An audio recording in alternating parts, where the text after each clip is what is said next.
ada perasaan macam nak bunuh diri. Basically bila saya tengok diri saya kat cermin dah tak kenal. I don't know who I am anymore. Saya tak boleh teruskan life macam ni. So I need professional help. Saya mula terlibat dengan dadah ni pada usia 14 tahun. Dengan ganja lah. Tak ada paksaan, there's no bad experience, memang sendiri saja-saja nak try. Basically just got hooked on it lah. Saya mula eksperimen dengan dadah-dadah lain, macam ecstasy, ketamine and all that. Sepanjang penlibatan saya dalam penggunaan ni, saya boleh kata sikit disiplin lah sebab saya belajar, saya continue study, saya bekerja. Sampailah umur saya 21 tahun bila saya mula menggunakan syabu. Bila guna tu kononnya mula nak macam tolong fokus lah, nak perform bekerja kan. Malam dah sibuk party sana sini, enjoy sana sini. So pagi tu nak kena masuk office, kita mulalah guna syabu. Boleh sustain lama jugalah, functional lah pada masa tu kan. Jadi saya teruskan je lah dengan life yang macam tu, macam tak ada buat salah apa-apa. And then by the age of 25, umur 25, saya berkahwin. Time tu saya cuba berhenti sendiri. Tapi bila reflect balik, motivation saya untuk berhenti pada waktu itu salah. Sebab saya buat sebab macam okay nak kahwin, sebab ni berhenti. So it did not come internally. Jadi bila perkahwinan tersebut gagal, tak lama selepas perceraian tu saya relapse balik dan kembali kepada lifestyle saya yang dulu. But this time around, kita tahu kan setiap kali kalau kita dah clean, lepas tu kita relapse, jatuh tu akan lagi teruk daripada kita punya initial penagihan. Jadi bila saya relapse tu, teruklah, my life was spiraling out of control. Saya punya turning point tu apabila saya mula ada suicidal tendencies. Saya ada suicidal thought lah, ada perasaan macam nak bunuh diri. Basically bila saya tengok diri saya kat cermin dah tak kenal. I don't know who I am anymore. Hari yang paling penting dalam hidup saya is I remember clearly this day is 25 Julai 2017.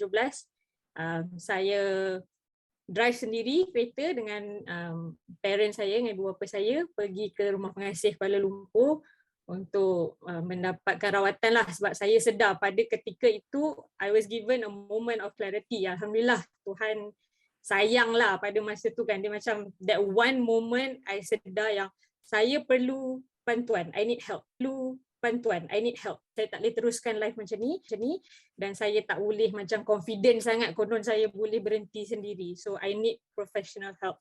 Jadi saya buat keputusan untuk pergi ke rumah pengasih. Dan alhamdulillah sampai hari ini almost 5 years clean and sober lah. Dalam kehidupan saya ni boleh kata 95% daripada network saya, social circle saya semuanya pengguna. Jadi saya tak boleh nak buang diorang, saya kena keluarkan saya daripada situasi tu. So the first thing I did was dalam perjalanan ke rumah pengasih tu, masa dalam kereta saya delete saya punya Facebook account, saya delete saya punya Instagram account, saya call Celcom dan saya minta dia terminate nombor phone saya. Kenapa saya buat macam tu is because saya tak nak kawan-kawan tahu saya kat mana, saya tak nak diorang ada the ability to get in touch. And then time tu tak tahu lagi masuk rumah pengasih ni tak boleh pakai phone kan. So kita macam buang semua benda sebab memang saya tak nak berhubung dengan sesiapa pun masa tu, because saya tahu saya perlukan rawatan dan saya tak boleh dah ada dengan orang-orang yang sama dalam life saya. Sebab if I want to make a change, it has to be big. You know, it's like go big or go home. Kalau tak buat, tak all out, tak payah buat lah macam tu. Bila berada dalam rawatan selepas dalam 8 bulan macam tu, and then saya jadi staff, bila dah mula pakai handphone balik, dah ada access to social media and all that, saya sangat-sangat berhati-hatilah. First of all, saya cuma berhubung ataupun dalam saya punya social circle tu, jaringan sosial saya cuma kawan-kawan yang saya kenal kat pengasih, especially macam abang-abang yang ada lah. Saya sangat memilih lah saya punya social network saya, sebab dalam recovery ni benda paling senang untuk buat kita terjebak balik ni bila kita contact balik dengan kawan-kawan lama. Jadi saya very picky, I'm very selective of who I spend my time with, who I keep in touch with. Jadi sampai ke hari ni memang orang yang saya pilih, kriteria dia perlulah menyumbang kepada recovery saya. Dia membawa manfaat kepada kehidupan saya. Kalau dia ada unsur-unsur negatif atau dia tak support saya punya perjuangan dalam recovery, I don't need that person in my life. It's about building a very strong support network, sebab kita punya social circle ni bagi saya orang-orang terdekat ni lah orang-orang yang sama ada dia akan membantu recovery kita atau akan dia menjatuhkan recovery kita.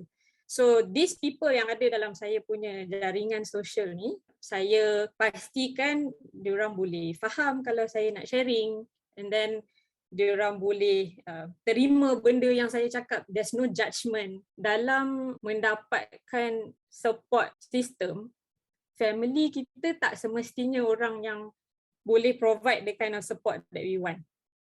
Betul, mungkin family kita nak kita pulih, family kita sokonglah kita dalam pusat ke, kita dalam rehab ke, diorang doakan kita, betul. Tapi bila kita cakap pasal the right kind of support that we need, saya rasa dalam pengalaman saya sendiri, orang-orang yang berada di dalam perkuliahan lebih memahami apa yang kita perlu. So basically macam keluarga saya sendirilah atau kawan-kawan saya yang bukan dalam recovery, they are supportive. Yes, diorang sangat-sangat macam seronok lah tengok saya dah okay, saya getting better, saya bina balik life saya sendiri. Tapi ada momen-momen yang macam kita tengah trigger ke, kita ada emosi yang mengganggu or anything like that.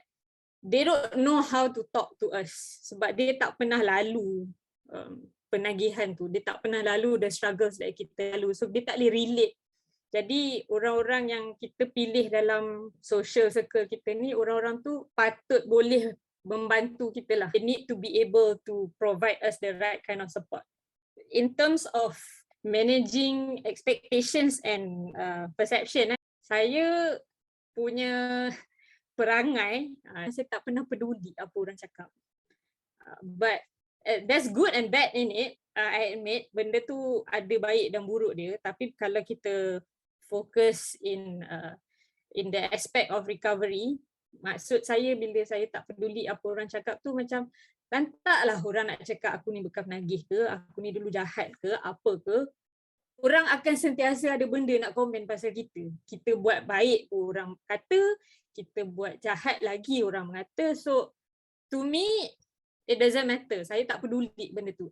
As long as saya tahu saya betul, saya tak buat salah, saya tak aniaya orang, dan orang-orang yang terdekat macam dalam saya punya social circle tadi, as long as diorang kata I am on the right track, it's okay. Sebab saya juga tahu orang-orang dalam jaringan sosial saya tu, diorang akan tegur kalau saya buat tak betul.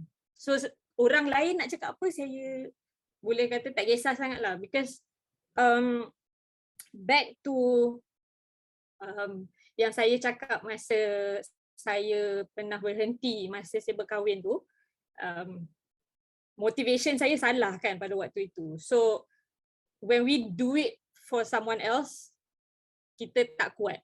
So this time around, bila saya berhenti, saya masuk pengasih, saya usaha untuk recover and all that, saya buat untuk diri saya sendiri. I do it for myself. Saya tak buat untuk dapatkan orang punya approval, saya tak buat untuk dapatkan pujian orang, saya tak buat untuk nak orang sanjung ke apa, tak. It's for me. Saya nak ubah diri saya untuk saya sendiri.